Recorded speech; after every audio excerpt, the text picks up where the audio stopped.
Hello and welcome everybody to our Anti-Cancer Foods Evidence-Based Nutrition for Cancer Prevention, brought to you by the dietitians at the Create Cures Foundation Clinic based in Santa Monica, California. Looks like we've got participants coming in. As we start getting settled here, please locate your chat box. We'll be using this a lot throughout the webinar to make sure you are paying attention and getting all of the information out of this. Locate your chat box and let us know, where are you tuning in from? Are you on the East Coast? Are you in another country? Alabama, incredible. Thank you for making it, all of you, out of your busy day, making it here. New York City, I know it's late over on the East Coast. Thank you for staying up, taking charge of your health, being here. Look at this. Washington, Cape Cod, incredible. Oh, hi, California, me as well. Oh, I'm so excited to have you all here. Incredible. Nevada, Massachusetts. Awesome. Another thing that's going to be important to locate is your Q&A box. Throughout this webinar, we love interacting with you in the chat box. However, if you have a question, please make sure to utilize the Q&A feature, the Q&A box. Looks like somebody wrote Washington State in there. So that box, we would love to answer all of your questions, hopefully get to most of them at the end of this. Please utilize the Q&A box for that. Let's dive in. Here at the Create Cures Foundation, where us dietitians are coming at you from, we are a nonprofit organization founded by Dr. Walter Longo. It is so fulfilling implementing his research in clinical practice. We're an incredible team of registered dietitians, molecular biologists, and Dr. Longo himself to ensure we are providing optimal recommendations for complex health conditions, including cancer. Big disclaimer though, this is not at all a replacement for medical advice. We like to work alongside your medical team. If you have not come across his latest work, you've got to. You've got to research these after this webinar. His Fasting Cancer book was released in English February this year. It's available at pretty much all mainstream booksellers, including audio platforms like Spotify. And his webinar, or excuse me, his documentary, Fasting and the Longevity Revolution. This is available in English at the website www.fastingandthelongevityrevolution.com.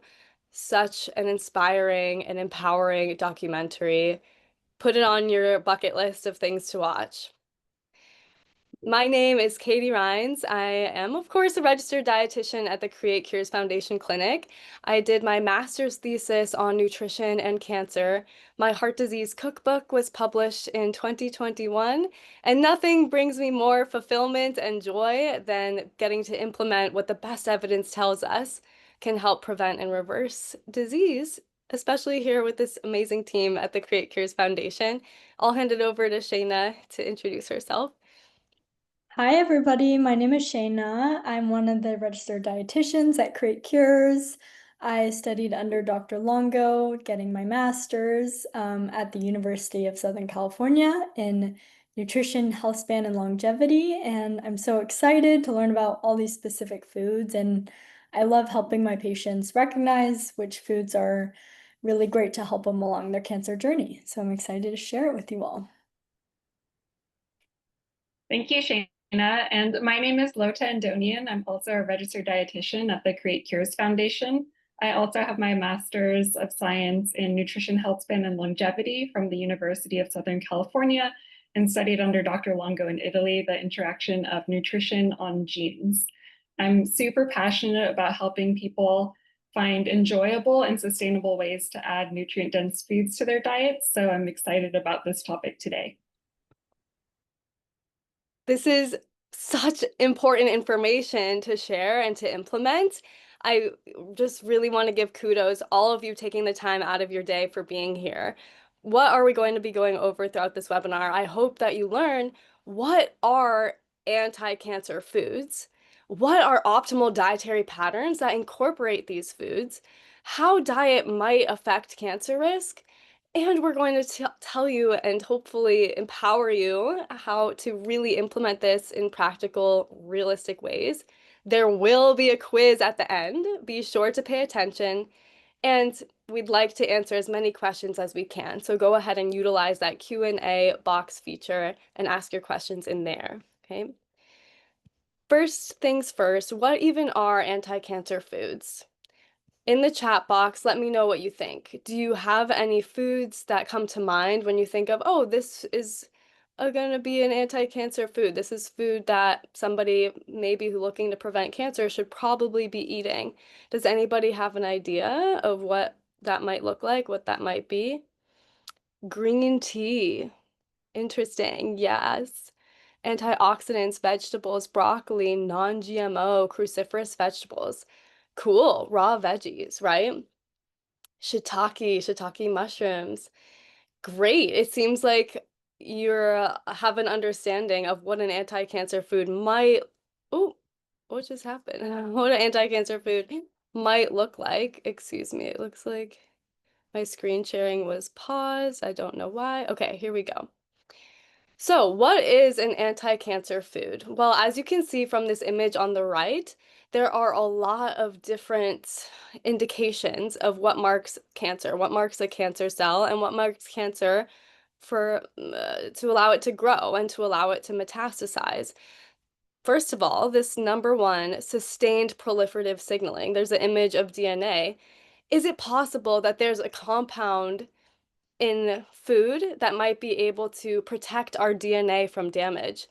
Actually, yes, there are, and I know Shayna is going to be talking about this in the leafy green section.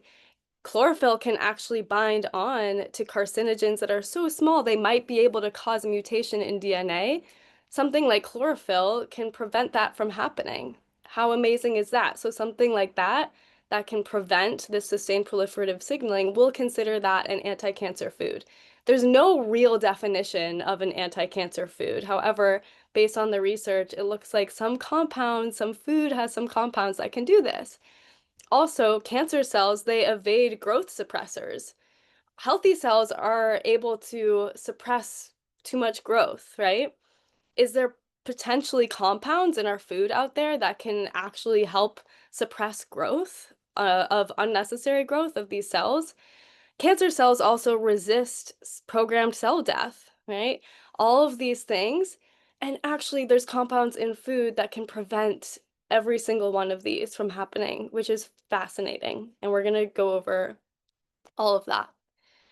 Especially exciting, cancer is the second leading cause of death globally, and oh my goodness, it is estimated that around 50% of cancer cases can be prevented. As much as 80% of the cancer incidents in high-income nations can be avoided. So glad you're here. So excited to be talking about this. Big thing, it's not just about what we eat, right? Also, quitting smoking. Smoking cessation reduces cancer risk by 17% for all cancers. Regular physical activity is also important. During this particular webinar, we're just going to be talking about nutrition, diet, and cancer risk. According to the medical literature, plant-based diets, as a lot of you mentioned, a lot of different plant foods, may reduce cancer risk through lower inflammation, improved insulin response, and less oxidative DNA damage. Higher intake of dietary fiber. Low fruit and vegetable consumption is definitely linked to higher risk of cancers. And diets high in processed foods, red meat, and added sugars are associated with increased cancer risk and mortality. I compiled the top 5 biggest research articles I could find related to this, and it's it's very, very significant what I found. My goodness, just this first one.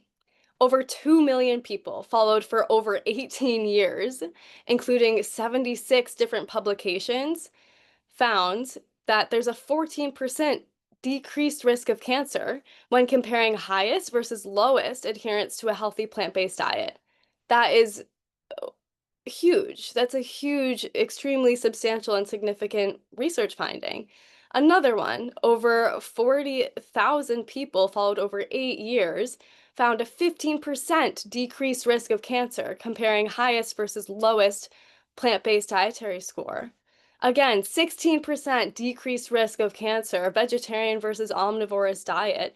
Over 400,000 participants followed over 14 years. This is not a fad. This is not just, oh my gosh, this mouse study found this little thing. No, this is huge, followed over years and years and years, millions of people. Not something that we should be missing out on. We all should be really making sure we're taking advantage of this information, okay? Lots of reasons why these plant-based foods might be supportive. Fiber, supporting gut health, regulating blood sugar, reducing inflammation. Vitamins and minerals, acting as antioxidants and immune support. Something like vitamin C, you're really only going to find that in plant-based foods. Phytochemicals, phyto in ancient Greek means plant.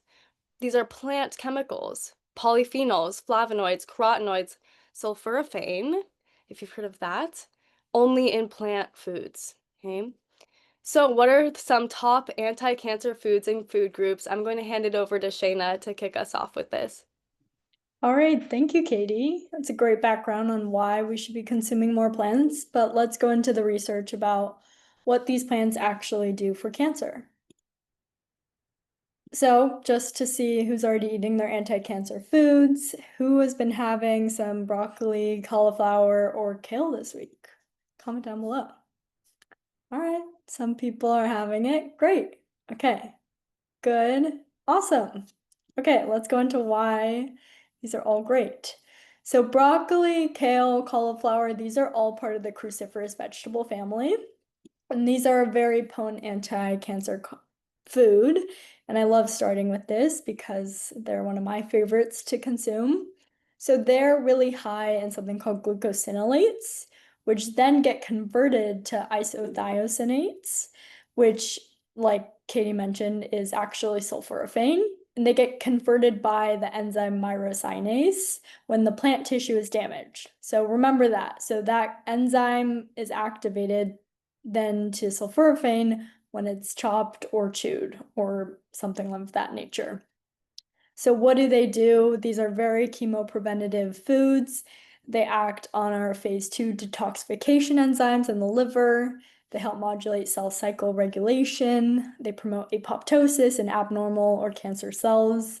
They inhibit angiogenesis, so inhibiting cancer from producing more blood vessels and growing.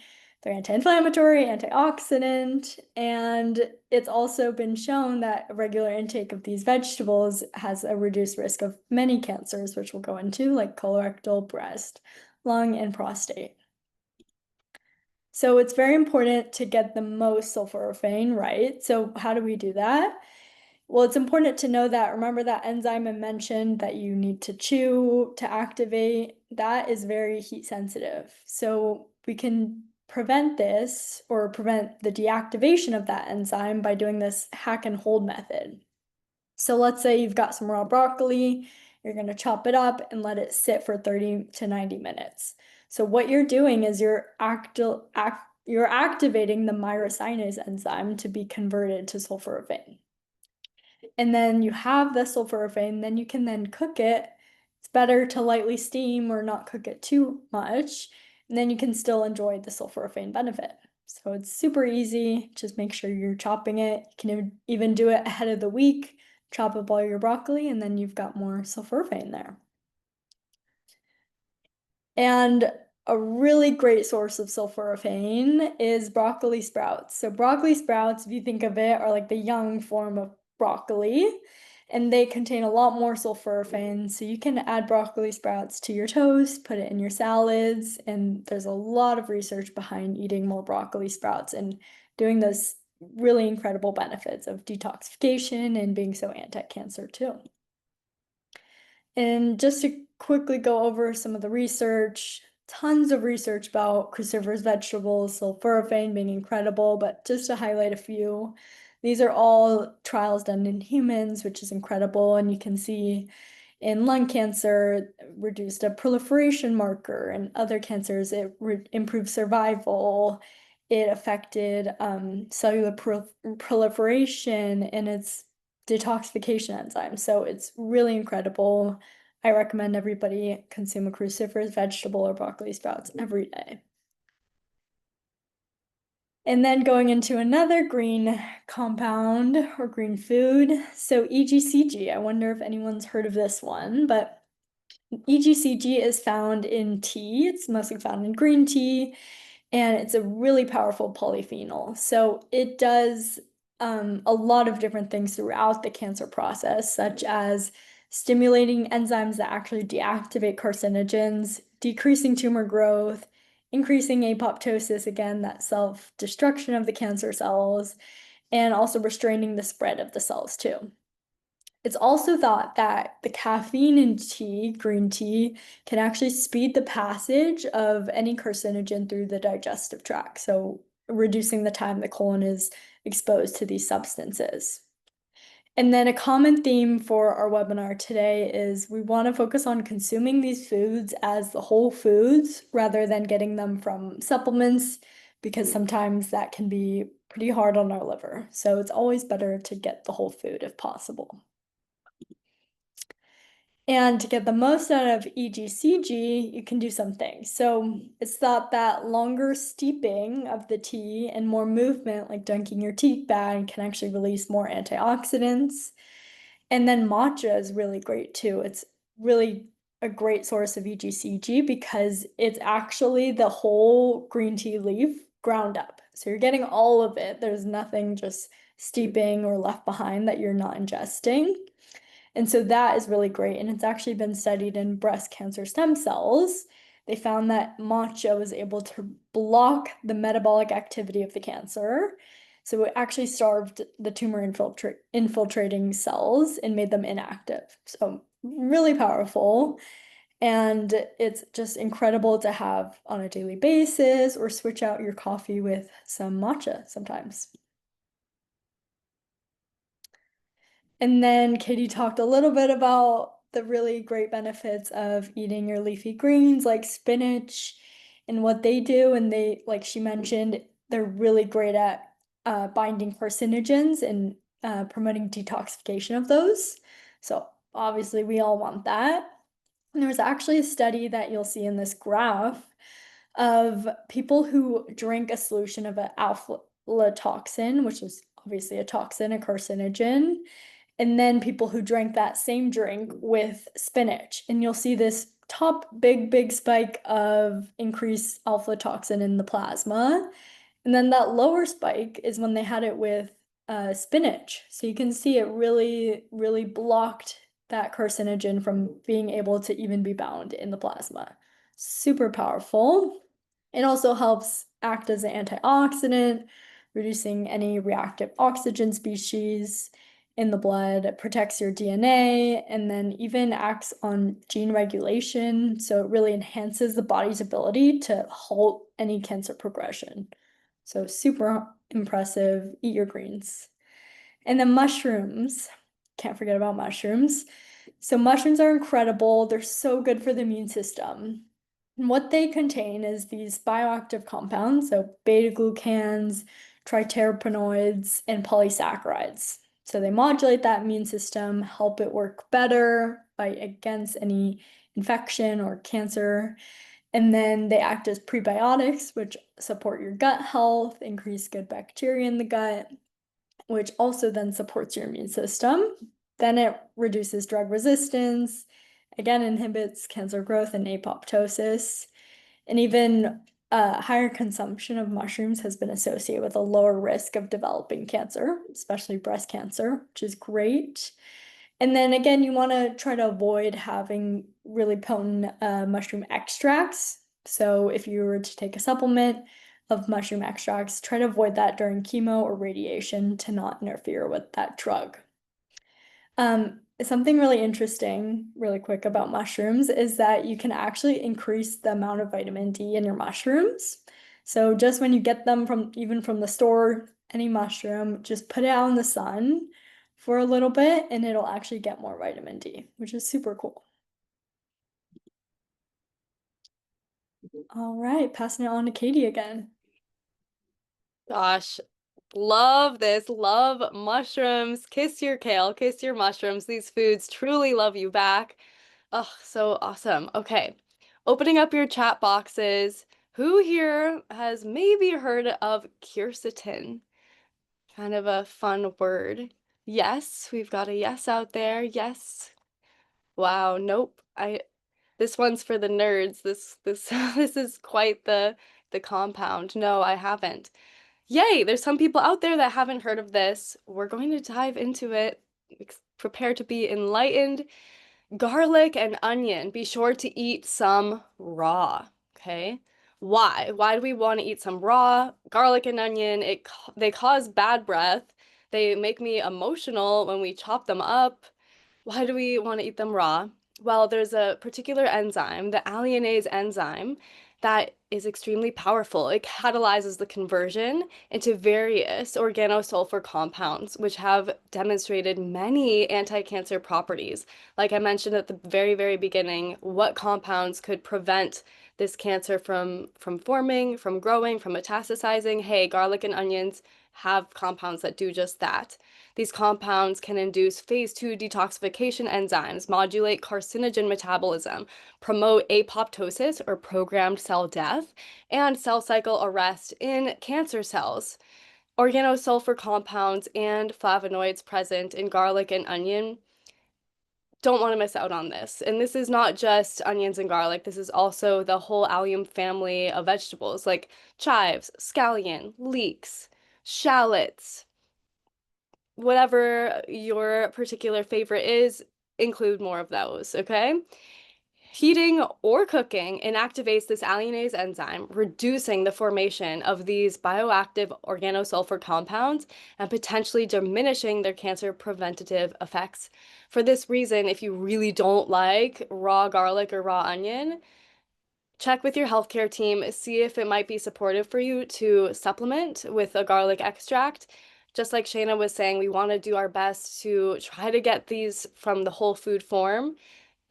Sometimes, especially during cancer treatment, it can really mess with other medications and other treatments. Let's try to get in those raw allium family vegetables.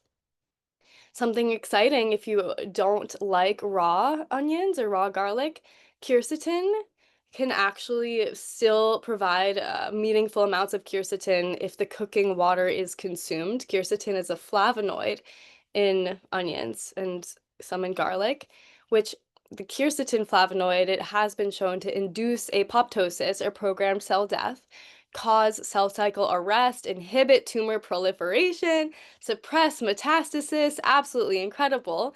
Quercetin administration was shown to lead to tumor regression and increased survival in tumor-bearing mice. So I'm going to go over that in the next slide. But first of all, who likes pickled onions? Really simple, chopping up your onion, letting it soak in some apple cider vinegar. So yummy. And make some chili, some stew, some soup, some curry, and eat the cooking water. You're going to get the quercetin from red onions, even if your onions are cooked. As you can see from this study that I just mentioned, EAC is the cancer or cancer plus quercetin treatment. The tumor volume significantly shrunk with the quercetin treatment. This is undeniable. Let's get in some more allium family vegetables, okay? Bad breath, don't worry about that. Passing it off to Lotta to go over some essential fatty acids. All right, thank you, Katie and Shayna. First, let's ask, does anybody know what the acronym SMASH stands for when it comes to fish? And if so, type it in the chat box. All right, no. Has anybody heard of it before? It's a very helpful sardines. Oh, look, like somebody got it. So salmon, mackerel, anchovies, sardines, and herring. Exactly, great job. So if we go on to the next slide, we're talking about fatty fish. And so that acronym can be really helpful to remember which fish are really high in these omega-3 fatty acids, including EPA and DHA. Observational studies suggest that high omega-3 intake from fish can reduce the risk of many different types of cancer, including colorectal cancer, breast cancer, a reduction in cancer mortality risk, and prostate cancer. And overall, populations that have high intakes of these fatty fish, like in Japan, have lower rates of cancer. One thing that is really interesting is that there have been meta-analyses of randomized controlled trials using omega-3 supplements, so not the fish itself, and they do not show a significant reduction in cancer incidence. So continuing with the theme of trying to get most of your nutrients from food if possible, there can be something called a synergistic effect when the nutrients interact with within the food itself. So a good goal to get a good amount of omega-3s from the smash fish is to aim for a 3 to 4 ounce serving 2 to 3 times a week. Some of the key compounds in these fish are the omega-3 fatty acids that I mentioned, lots of great vitamins and minerals like B vitamins, vitamin D, which is pretty uncommon in foods outside of some mushrooms and eggs, vitamin E, selenium, and iodine. So some really great antioxidants in there as well. And then fatty fish are a great source of complete proteins too. And one thing, if you're familiar with Dr. Longo's research, we talk a lot about IGF-1, which is insulin-like growth factor 1, and how very high levels are associated with increased risk of cancer and worse outcomes. Fish tends to increase IGF-1 levels less than foods like red meat and dairy. So it's a great source of protein, both for being a complete protein and having less of an impact on IGF-1. And some of the key benefits of fatty fish, so those omega-3 anti-inflammatory fatty acids can reduce inflammation through the production of pro-resolving mediators like resolvins and protectins, reduce tumor growth and progression, and alter the cell membrane composition and gene expression. And a great tip is that frozen, fresh, and canned fish are all great. If you're buying frozen, the fatty fish actually are easier to cook from frozen because of that rich fat, making it less likely to dry out when you're cooking it. If you are buying canned fish, you want to make sure to check the ingredient list to make sure there's not a lot of added oils or sugar, too much salt. And so, yeah, just looking for BPA-free cans where the main ingredient is the fish and maybe a little bit of salt and olive oil or water. The next category that we're talking about is nuts and seeds. I feel like we're always talking about how to increase your nut and seed consumption when we're talking with clients. A 2016 meta-analysis that included over 300,000 adults showed an 18% risk reduction of overall cancers in individuals with high compared to low nut consumption.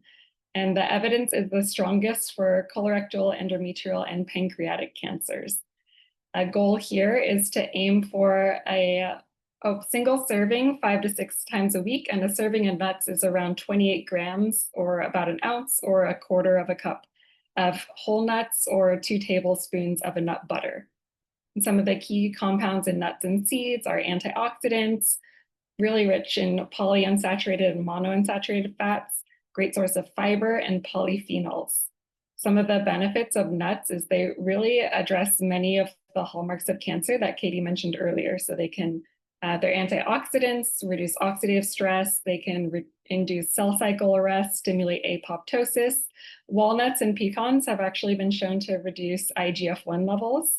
They can improve glucose regulation and inhibit cell proliferation, migration, invasion, and angiogenesis. And the fiber in nuts and seeds can help with the gut microbiota. The good tip here is to try and include nuts and seeds raw to preserve the polyphenols because those get degraded by heat, and to store them in the refrigerator if you're not going to eat them quickly because of that rich fat content. They can be prone to oxidation and rancidity. And this is just a chart that shows some of the key compounds in nuts and seeds. Some of this will be in the PDF that we'll show later, but I'll just talk about some of them briefly. So flax, chia, hemp seeds, and walnuts are rich in alpha-linoleic acid, which is another type of omega-3 fat, often abbreviated as ALA. So it's different than the omega-3s in fish, but it's still anti-inflammatory and has lots of great impacts on reducing cancer risk. Flax and sesame seeds are rich in a compound called lignans, which in preclinical trials has been shown to be protective against breast cancer, colorectal cancer, and prostate cancer. And then some studies have shown a reduced risk of estrogen, hormone-positive breast cancer in postmenopausal women with a high increase of flax and sesame seeds. Ellagic acid, resveratrol, and selenium are some other compounds in nuts and seeds that can be really beneficial. One note on selenium, though, is there is an increased risk of cancer at both very low levels and very high levels. So it has a U-shaped curve, and Brazil nuts are one of the foods that are the highest in selenium. So we recommend just sticking to 1 or 2 Brazil nuts per day to avoid that potential toxicity and increase cancer risk at the high level. And then another tip is just to, when you're using the flax seeds, make sure to either grind them yourselves or buy the ground flax, because that will improve the bioavailability of the fats and the lignans. And if you're using chia seeds, make sure to either soak them before adding them to food or use them in like a chia pudding or a smoothie where they're going to absorb some liquid. All right, and then the next category that we're talking about is herbs and spices. There are tons of papers showing great evidence for the bioactive compounds in herbs and spices that can both help prevent cancer and increase the efficacy of treatment.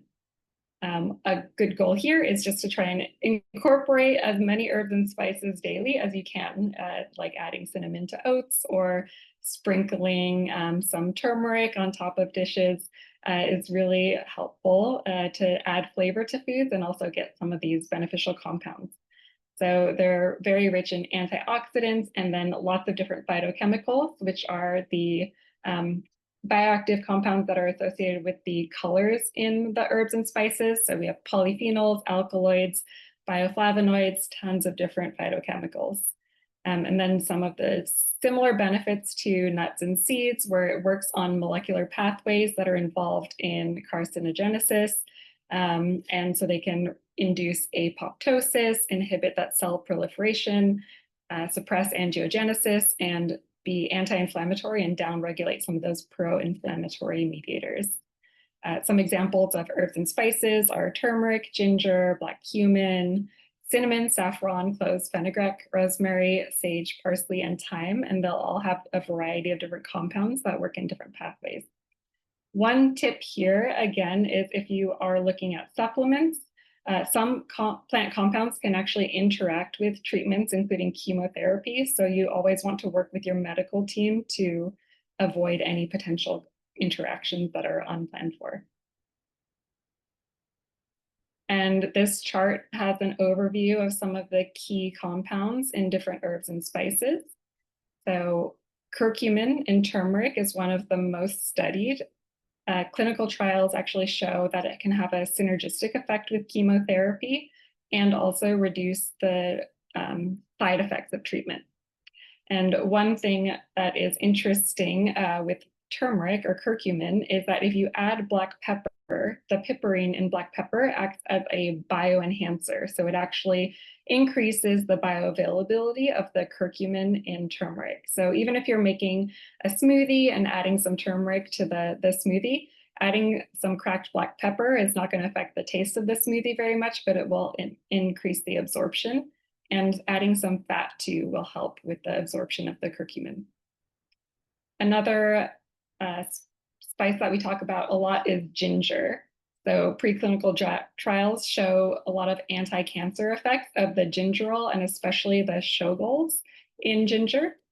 And ginger actually has anti-nausea effects too. So if you have some nausea side effect from chemotherapy or just general nausea, making a ginger tea or adding sliced ginger to a soup or broth can be really helpful for reducing nausea. And then another interesting compound is the apigenin in parsley and thyme. So it can actually trigger autophagy, induce apoptosis, and suppress metastasis. So some of these things that we're talking about frequently when it comes to cancer.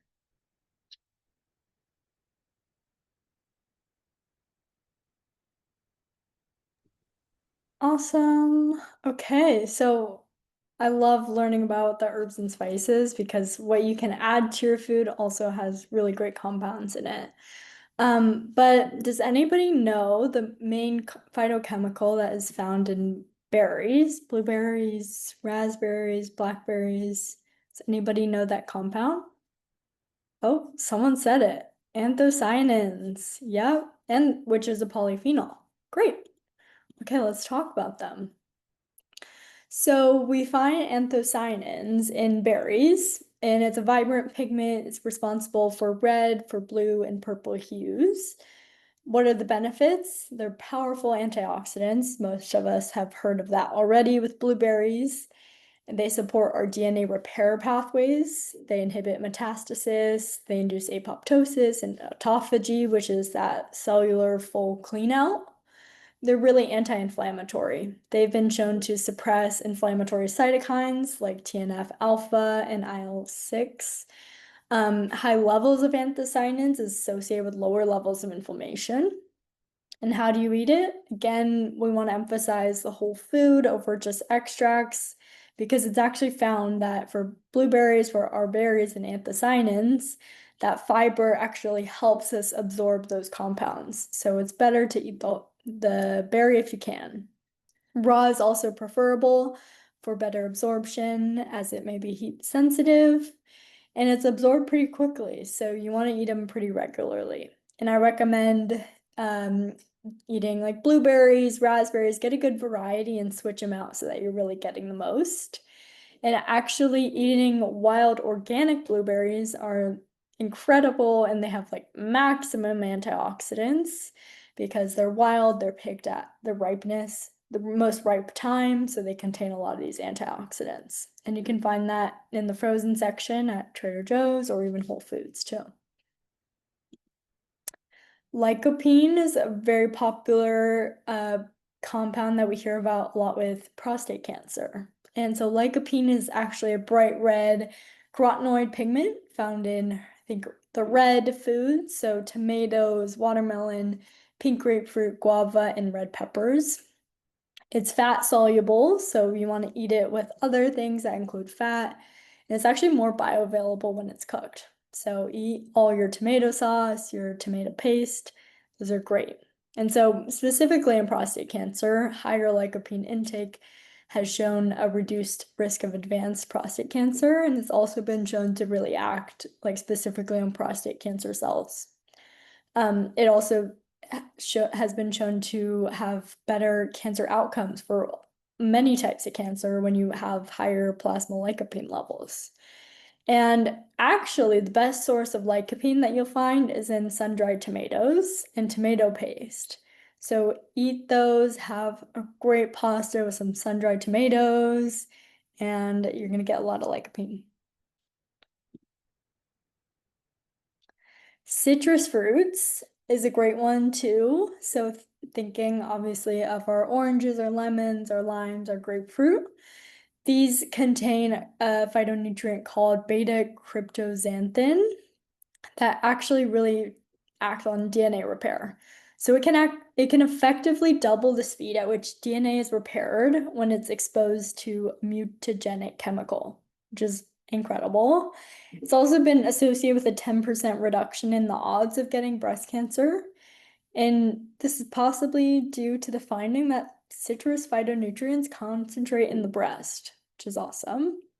Something great about vitamin C, which is, found in our citrus, it can help increase the absorption of iron food sources. So we always like to recommend having some beans, your salmon with some lime, some lemon, just to make sure you're also increasing the absorption of that food. And you can zest your citrus because the peel also contains really concentrated flavonoids and essential oils that are also anti-inflammatory. Just be careful of grapefruit. If you're on some medications, this is the only fruit that's been associated with an increased mortality risk, probably due to the interactions with medications like statins. And passing it on to Katie. Thank you, everybody. Open up the chat box. Beans, beans, the magical food. The more you eat, the more you Any guesses? Live. I really appreciate live toot. Get your protein, iron, and fiber. Yes, truly live, right? Beans and legumes. They're great sources of fiber, plant-based protein, which is less likely to increase your growth factor compared to animal-based protein. Micronutrients, iron, zinc, folate, potassium, full of bioactive compounds, polyphenols, phytochemicals. Beans have demonstrated antioxidant and anti-carcinogenic properties in experimental models.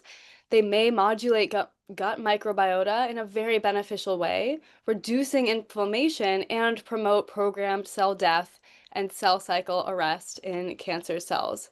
Observational studies and meta-analyses consistently report an inverse association between legume and bean consumption and colorectal cancer risk, which I personally have been seeing more and more colorectal cancer in younger and younger people. It's very important that we increase our fiber intake and incorporate beans and legumes to prevent colon cancer risk and constipation. Higher intake is linked to a relative risk reduction of approximately 10 to 20%. The humble bean. Beans get forgotten about. You can get them canned, you can get them really cheap, dry in bulk. Soak them, pressure cook them. Just make sure you do not undercook them. It's important that they're well cooked, or they will for sure cause bloating and a stomach ache. If you personally are experiencing gas, bloating, indigestion, related to bean intake, that's something that we at the Create Cures Foundation can certainly help you with. It might take slowly incorporating more beans, slowly incorporating more fiber, and building the healthy microbiota in your gut to be robust and resilient to not only improve your immunity and reduce inflammation, but also improve your digestion and reduce risk of cancer, okay? Beans and legumes, all of the different colors. It's not just the colors in the leafy greens and the anthocyanins and the berries. Think about all the colors of beans. You got your green lentils, your red lentils, your black beans, even the antioxidants in coffee. You get them just from the water of a bean, right? It's so important to think about a variety of different plant-based foods and getting in more beans and legumes, even if it's just a tablespoon a day. It's a great way to reduce your risk of cancer, okay? What about soy? What do you think? In the chat box, is soy something, a friend, a foe, exacerbating cancer progression, reducing cancer risk? Depends. I've heard friend now. Yummy, friend, confusing. Yeah, controversial topic.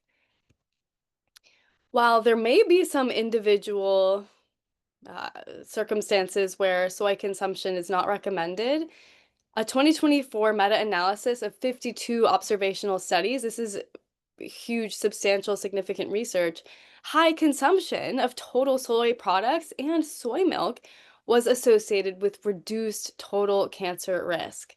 The dose response analysis indicated that each 61-gram increment of tofu, your humble tofu, reduced cancer risk by 12%, and each 23-gram intake, that's not that much, of soy milk reduced risk by 28%.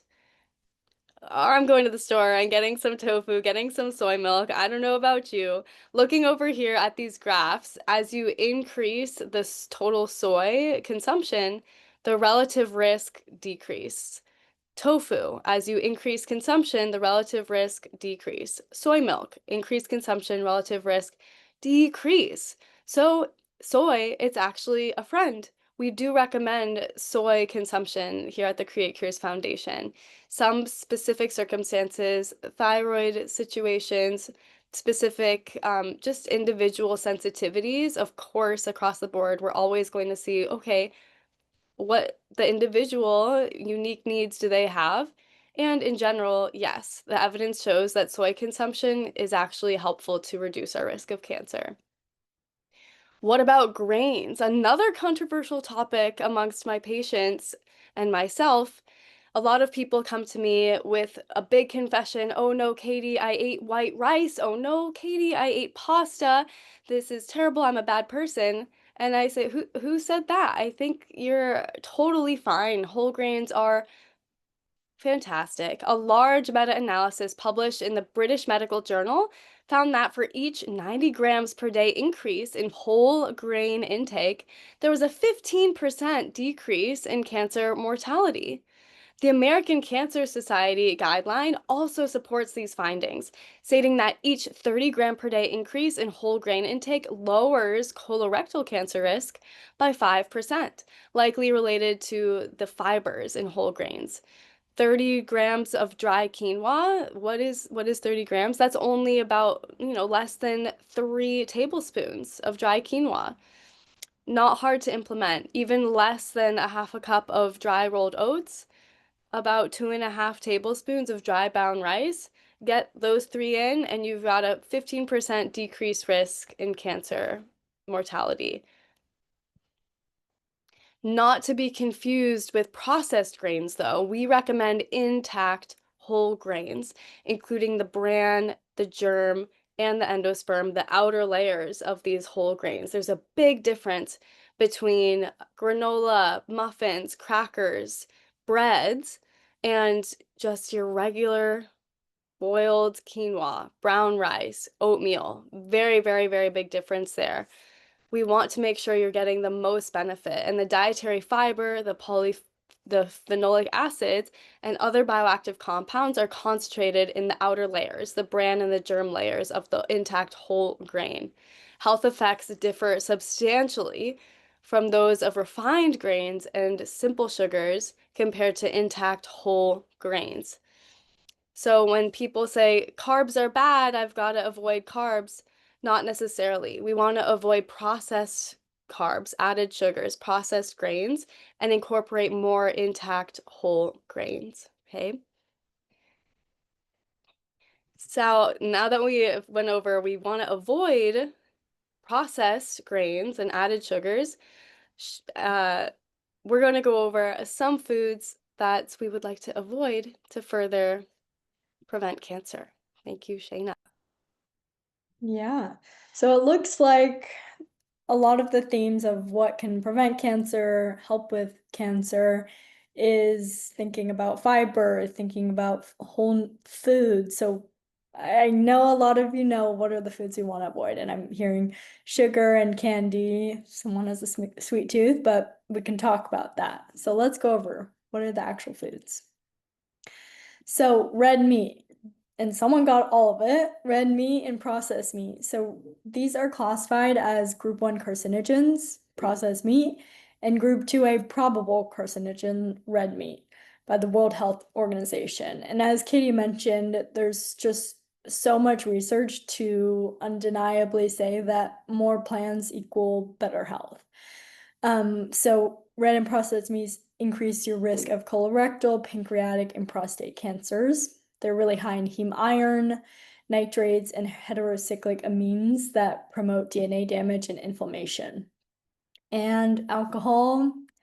I urge you all to watch our alcohol and cancer webinar that we have on our YouTube channel. It's great. It goes over different types of cancers and what is the research behind alcohol for those specific types.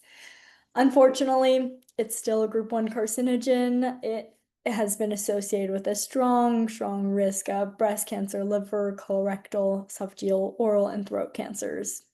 And it's doing this because it actually increases estrogen, it metabolizes to a toxic compound, and it generates reactive oxygen species that then can contribute to cancer. Added sugars, a common one that we all know about, but again, that's not the only one, right? There's a lot of things that can contribute to an increased risk of cancer, but added sugars certainly promote insulin resistance, chronic inflammation, which can fuel tumor growth, also increasing obesity, which is also a risk factor for cancer. Ultra-processed foods, these clearly are not whole foods. They contain preservatives, additives, emulsifiers, and refined oils. They pretty much have no fiber, zero polyphenols, zero essential nutrients. They're very much associated with an increased risk of overall cancer, but particularly breast and colorectal cancers. But if you do have a sweet tooth, we know that dark chocolate is actually also an anti-cancer food. So having dark chocolate over 85% is a great way to help with your sweet tooth, along with berries too. This is a really great resource for the most updated information about different foods and the anti-cancer properties or what foods to avoid too. So American Institute for Cancer Research, if you go to their website, they have an incredible list of all these foods and even more, and specifically research done in different cancers and humans and cells. And it's a really great resource I urge everybody to keep using. Now I'm going to hand it off to Lotta to learn more about how we can apply this to our everyday life.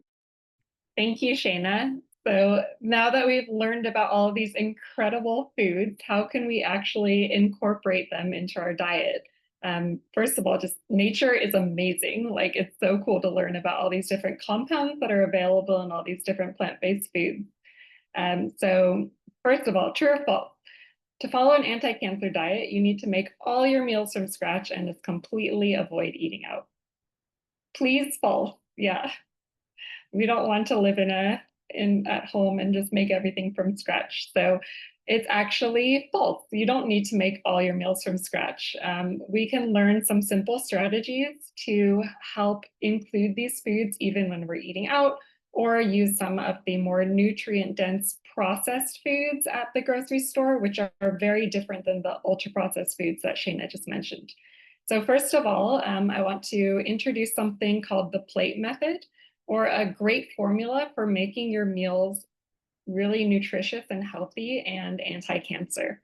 So when we're thinking about putting together a meal or a snack, we want to make most of the plate, so half the plate, non-starchy vegetables. These are some of the foods that we talked about, like the cruciferous vegetables, the leafy greens, tomatoes. Mushrooms are included in there too, even though tomatoes are technically a fruit and mushrooms are a little bit different, but they are in the non-starchy vegetable category. Cucumbers, peppers, all of that amazing summer produce right now that's available. These we want to make the majority of our plate. And then fill another quarter of the plate with carbohydrate foods, and predominantly high fiber carbohydrates. So these are the whole grains that Katie mentioned, some starchy vegetables like sweet potatoes, winter squash. Those are going to be rich in carbohydrates, which are great for energy, but also that fiber that's really good for gut health. And then the last quarter of the plate is where we want to focus on those healthy protein sources. So like the fatty fish that we talked about, limited amount of eggs, tofu, legumes, all of those protein-rich foods. And so if we're thinking about putting together meals in this way, it can really simplify both meal planning and eating out. So if you're out at a restaurant and you're ordering something, you can ask yourself, what is missing from my order? Like, are there any vegetables? Do I need to add a side salad or get a veggie starter, crudités? Is there any protein in the dish? Like maybe there's a tofu dish that we can order. A lot of times at restaurants, the proportions are switched around, where maybe half the plate is a refined carbohydrate and then there's very little non-starchy vegetables. So we can work on ordering side dishes and starters and kind of modifying the order to make it more aligned with this formula here. And then on the next slide, one thing that can be helpful is that it doesn't need to resemble this strict divide where you have like the foods divided into the different quadrants. Anything can follow this plate method, any cuisine and any meal. So we have a pizza that has anchovies and broccoli on it, or a pasta that has salmon and some spinach sauce, or like a hummus toast with veggies, lentil salad, black bean tacos, tofu stir fry. There's a dal, Indian food with lentils and okra and some rice, and a tofu scramble with veggies added to it. So really, once you learn this way of thinking about foods, you can apply it to a variety of cuisines and meals. A good goal is to aim for at least 30 different plant foods per week. If we're getting that variety, that means that we're getting lots of different fibers, lots of different antioxidants, some of those phytonutrients that can really help when we're talking about anti-cancer foods and supporting our gut health and overall health. Variety is really key. And sometimes it can be kind of overwhelming to think about 30 different plant foods per week, but herbs and spices count. So if you're using like a curry powder that has multiple different spices, that's a variety of plant foods. If you have a oatmeal that you add chia seeds and flax seeds and hemp seeds and berries, all of that stuff adds the variety. So sometimes it can be fun to see how many different foods can you include in just one smoothie or just one meal. And when we're thinking about adding variety, you can think about what to add to meals and snacks. So say if you started with almond butter toast for breakfast, sprinkling some hemp seeds and cinnamon on top can help with blood sugar regulation and getting some more nutrients from that. Topping whole grain pizza with arugula, lemon juice, and olive oil, or ordering a side salad when you go out for pizza. Using frozen mixed berries, so you're getting a variety of different berries in one smoothie, or adding it to overnight oats and also topping it with seeds, or tossing broccoli in a spice mix before roasting. All of these things are great ways of thinking about adding nutrition to meals and snacks. And so all this sounds great, but what might be some challenges when we're trying to implement this? Anybody have any specific challenges that they face when trying to incorporate some of these anti-cancer foods? Husband's eating habits. Yeah, sometimes it's challenging when we live with people who have different goals or objectives than us. Feeding picky children, cost, time, and energy. All right. Family resistance. Yeah, so common barriers. Some of these were pointed out there. The cost, time, and accessibility, or even like energy or motivation, are some really common challenges that we can face. So some solutions that can be helpful. One is to reduce decision fatigue. So a lot of times, especially with dinner at the end of the day, and we're just like standing in front of the refrigerator, wondering what we're going to eat, or alternatively in the morning, if we're feeling like really low energy or rushing to work, it can be really challenging to try and think in the spot or in that moment, like what to eat. So it can be helpful to have a list of 2 or 3 quick go-to meals and snacks that you kind of incorporate in the rotation. Maybe you swap out the vegetables for what's in season or the seasoning, but having a list of some things that you can reliably make and know that you like can be really helpful to reduce that decision fatigue and keeping those ingredients on hand. Another thing that can be really helpful for the time and cost challenge is convenient and budget-friendly foods. So this is where some of the minimally processed foods can come into play. Again, very different than the ultra-processed foods, but minimally processed foods can look like pre-cooked vegetables, canned beans, pre-cooked grains and lentils, some frozen berries or frozen vegetable mixes, or even pre-cut like broccoli florets. All of those things can reduce time in the kitchen and can be extremely nutritious and very budget friendly. Even with grocery prices rising, things like canned beans or the whole grains and lentils are still relatively inexpensive. And when thinking about all of the health benefits that Shayna mentioned of berries, the frozen berries can retain many of those benefits and are available throughout the year. So it reduces the problem of seasonality.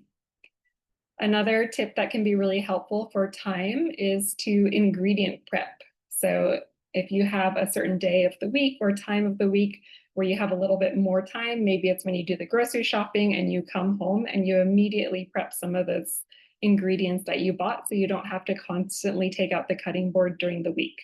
So maybe if you have like a bunch of parsley, instead of just chopping what you need for that meal, chopping the entire bunch of parsley and then keeping it in the refrigerator, cooking an entire bag of lentils and then adding it to salads or grain bowls throughout the week. If you cook a whole bag of lentils or beans, you can actually freeze any leftovers too and use them in the future. And then making salad dressings or different types of dressings or sauces you can use throughout the week, like making a pesto You can add it to multiple different dishes during the week, or even freeze it in like an ice cube tray to use in the future. And then finally, when we want to think about like enjoying the healthy foods that we're eating. So how can we add flavor? Sometimes we think about flavor being fried foods or lots of butter or cream or some of these very unhealthy fats. Instead, what about using all of these anti-cancer foods like the herbs, citrus, spices, vinegar, and the healthy fats to make really amazing dressings or sauces to add flavor to meals. So there's lots of different varieties from any kind of cuisine, like chimichurri, salsa verde, guacamole, like a turmeric tahini sauce, harissa hummus, tomato sauce pesto. There's so many different options, and it can really enhance the flavor of meals. You can either make these from scratch in like big batches and save them, or check the ingredient list. Now you can buy things like hummus or salsa or guacamole from the grocery store. You just want to make sure that they're not high in the added sugars, unhealthy pro-inflammatory oils, or too much salt. All right.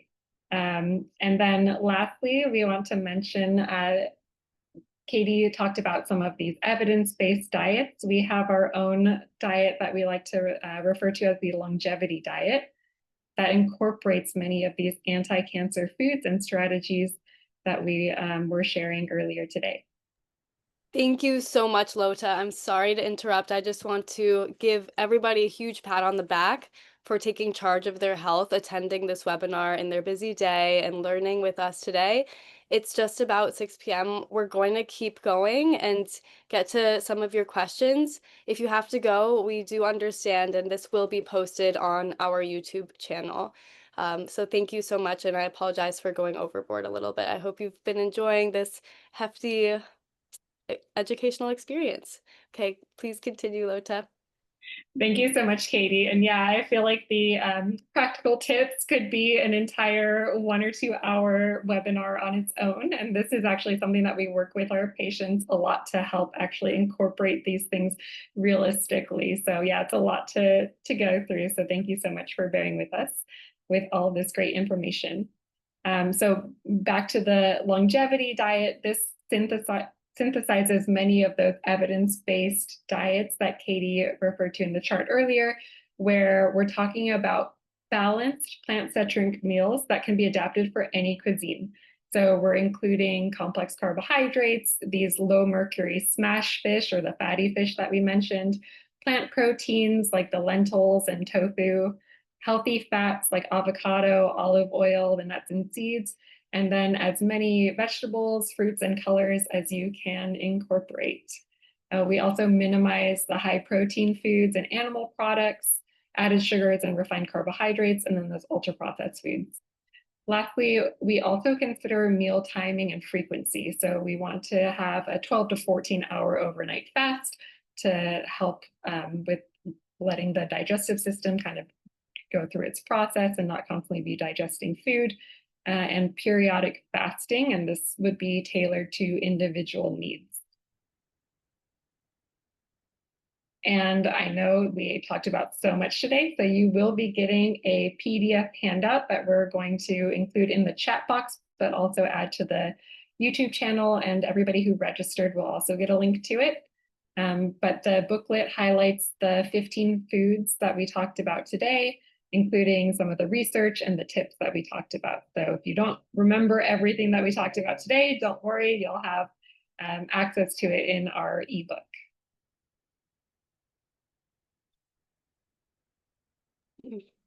All right, were you paying attention? I hope so. Please open up that chat box. What are 3 foods that you're going to be sure to include after this webinar to help prevent cancer?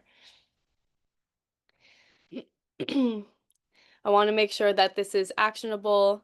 Beans, greens, onions.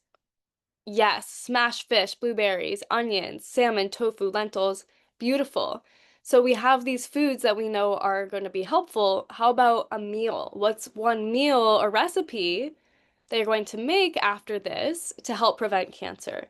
Maybe it's a meal that you make all the time and you can add these things to it. Ooh, lentil stew. Cool. Lentil curry, cauliflower red lentil curry, fish pizza, tofu red curry. Cool. Yeah, curry dishes are great, right? Because you've got all those different spices and you can add a lot of different vegetables in there. You're eating the cooking water if it's moist heat cooking method. Stews, soups, great. What is one cooking method or not cooking method that you are going to utilize to help preserve the cancer-fighting compounds and nutrients in your food after this webinar? Any ideas? Vapor, so steaming. Refrigerate nuts. Yes, that's a great idea. Chop broccoli and let it sit. Amazing. As a reminder, we are dietitians from the Create Cures Foundation Clinic. We're coming to, based in Santa Monica, but we work with people all over the country virtually, and our sister clinic in Italy is able to see patients from all over the world.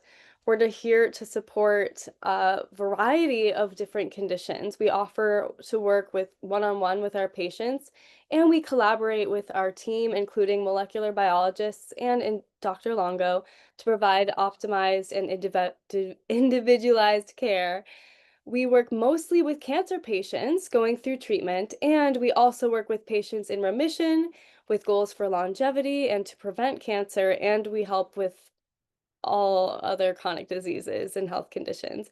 If you're looking for support, please do reach out to clinic@createcures.org. If you have individual specific questions, please email it there as well. And now I'm so excited to answer your questions.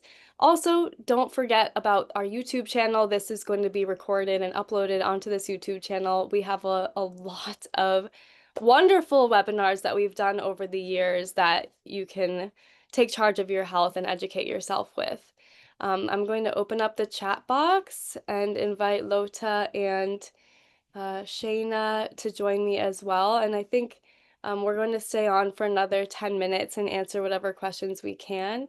Shayna, if there's a question that you see, if you could please start us off with the Q&A.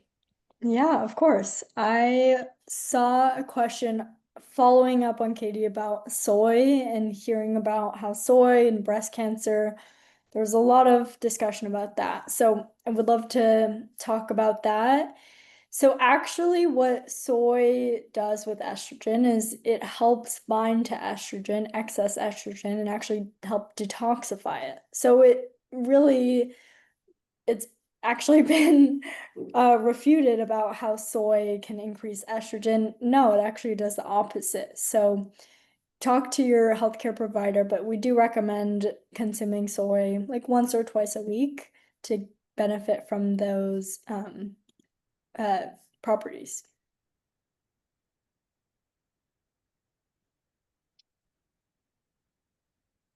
Oh, and then someone asks, is not good to have soy processed products, right? Well, I mean, tofu is great to include. It's good to have organic soy products when possible because it's a very heavily sprayed product. So try to get organic if possible, and then stick to soy milk and organic soy products if possible. Yeah, and I do recommend making sure that your soy milk is unsweetened. Mhm. Making sure your soy products are organic. There's so many fantastic questions. If we don't get to answer them, please do email. I want to make sure your questions get answered. Shayna actually talked about this. Is matcha better or worse than brewed green tea? Matcha, you're eating the leaf ground up, so you're getting the leaf versus brewed green tea, it's just the water of the leaf. So I recommend getting matcha, getting more of those greens if you can.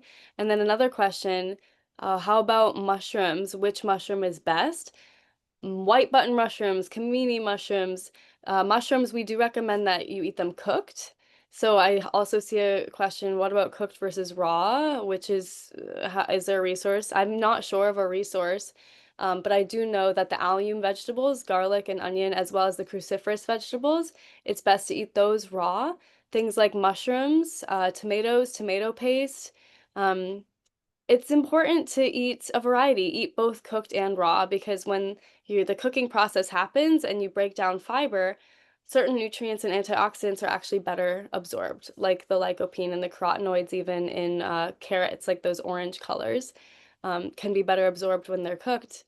So, but in general, like we mentioned, cruciferous vegetables, allium vegetables, eat those raw.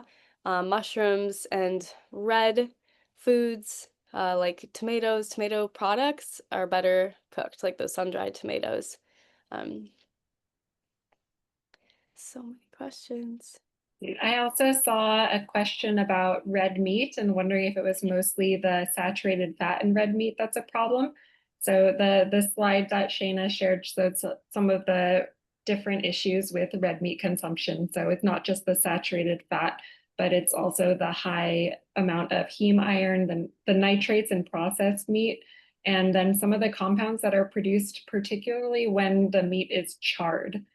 So when we're charring foods that are rich in amino acids that can create some mutagens or cancerous compounds like heterocyclic amines. There are some strategies to reduce the formation of that. So we still don't recommend red meat, but if you're cooking at lower temperatures or not charring food, or if you're adding some of the antioxidant foods like rosemary, um, and lemon juice and some of those things can reduce the formation of some of those compounds. But red meat is recommended against for more than just the saturated fat content. And then I see a question in the chat about charred vegetables being okay. So vegetables are not high in amino acids, so it's not going to have the same generation of some of those mutagens as red meat. So there's still, you don't want to eat like burned food or things that are too charred in general, but it's that combination of the charring and the amino acids that can create a lot of issues. Someone asked about mushroom teas and coffee, which I love. I love that question because I know I said, okay, avoid those extracts, especially around chemo, radiation, definitely with all supplement, including drinks too. Talk to your doctor if you're in active treatment. But if you're looking at your mushroom tea and coffee, if it's coming from a whole ingredient, it's really just like ground up, that should generally be okay, especially if you're not in active treatment. And those are great, great ways to consume mushrooms, especially if you don't love eating them. So I love that question. And then someone asked also, do dried herbs have any benefits or is it only fresh? Great question. And unfortunately, it's a common theme we have that when we cook things or over time, things can lose their nutritional value. And unfortunately, it's a little bit the same with herbs, but they still do retain some nutritional value. So it's really great even to include all your spices too. I see a lot of individual questions. If you have any specific questions based on your unique situation, please be sure to send us an email, clinic@createcures.org. We really would love to support you. Other questions, one about honey or maple syrup, and another, can we eat tofu every day or the 3 times a week and then have beans on the other days? With both of these questions, the dose makes the medicine or the poison. In regards to honey or maple syrup, what does that look like in regards to your balanced longevity diet throughout the day? Are you adding honey and maple syrup, a lot of it, to every meal? Are you putting it in drinks? How is it incorporated in your life? There are ways to incorporate honey and maple syrup so that you don't spike your blood sugar, so that it's supportive for you, but that's quite individualized based on the time of day and how much activity have you had that day, how much muscle mass do you have, is it pre-workout, is it post-workout? So what about honey or maple syrup? It's hard to say. I would need more specifics on that. And then when it comes to tofu every day, is that okay? Yes, tofu fantastic every day, but in general, we do want to keep variety. We don't want to overeat any food, even if it's a health promoting food. So I recommend aiming for 3 servings maximum of soy or tofu a day. So if you're having tofu every day, maybe having some soy milk every day, and you don't want to just be having like soy-based cheese and soy-based meat and soy milk and soy protein powder and soy, too much soy, it's not going to be, we want a variety. We want to make sure you're getting all a variety of minerals, antioxidants, vitamins, And yeah, incorporating different colors and different varieties of beans is a great way to do that. So don't limit yourself to just eating tofu all the time, but it's totally safe and okay to eat tofu every day as part of a balanced longevity diet, like I mentioned before with the maple syrup with the honey. I would want to see what that looks like for the rest of your day. And then, quick question, there was one about dairy, breast cancer, dairy in general. Very interesting topic, and we'd love to do a whole webinar about that. But in general, we actually in the longevity diet have found that sheep and goat's milk dairy products have less of an effect on IGF-1, which is a growth factor that we often track. So when it comes to cancer and longevity, we know that those forms have less of an effect. But in general, any animal product may increase IGF-1 a little bit more than plant products or plant proteins. So it's very case specific. Okay, I think we have time for one more question. If you want to go for it, Lota. Sure. I'm seeing one about timing. So we talked about doing a 12 to 14 hour overnight fast. And there's some confusion about the timing not going up to 16 hours. So we do see in some research that prolonged fasting can increase the risk of gallstones. And then also in certain situations, so the fasting is a form of stress on the body. So sometimes just going longer and longer with the 16-hour or longer fasting, it can be just an additional stress on the body that it's counterproductive. And then it also can be challenging to include all of the nutrients that you need in some of the very restrictive eating patterns like the 20-hour fast and 4-hour eating periods. So we generally see the least amount of risk and still getting a lot of benefits from the 12 to 14-hour overnight fast, especially when it's aligned with daylight. So if you're eating you're doing synchronizing your circadian rhythm. So eating in the morning and then using that energy during the day and then stopping eating 3 to 4 hours before bed. So you're not digesting when you go to sleep. And that helps align our circadian rhythm in our brain with the kind of peripheral clocks throughout our body. So those are some of the reasons for those recommendations. But that's a great question. And there's a lot of confusion about meal timing and fasting windows. Yeah, that's a really important point. Dr. Longo definitely has published research showing, yes, breakfast is the most important meal, and we actually don't process our food as well after the sun goes down. So thank you for mentioning that. That's huge. Really quick, how much quercetin was consumed in that study that I mentioned? That was actually a mouse study, and it used quercetin extract, which we do not recommend. You must check with your oncologist if you're going to be using any supplements throughout your treatment, especially polyphenol, flavonoid, antioxidant type supplements. So when it comes to how many onions, how much per day, more research is needed to really get to the bottom of that. We're just going to say, hey, reasonable amounts of onions and garlic throughout your day. You don't want to pound eating raw onions all day long. Reasonable amounts should be beneficial as long as you're including them as part of a balanced plant-based longevity diet. Oh, we have so many questions here. I wish we had time to answer them all. Thank you so much for taking charge of your health again, taking the time to be with us during this time today. Please do take a gander at the ebook, the link that was sent in the chat box, and will be also in an email for those who registered. And I wish you all a wonderful evening and rest of your week with lots of anti-cancer foods. Yes. Thank you, everyone. Everybody. Bye. Bye. Bye.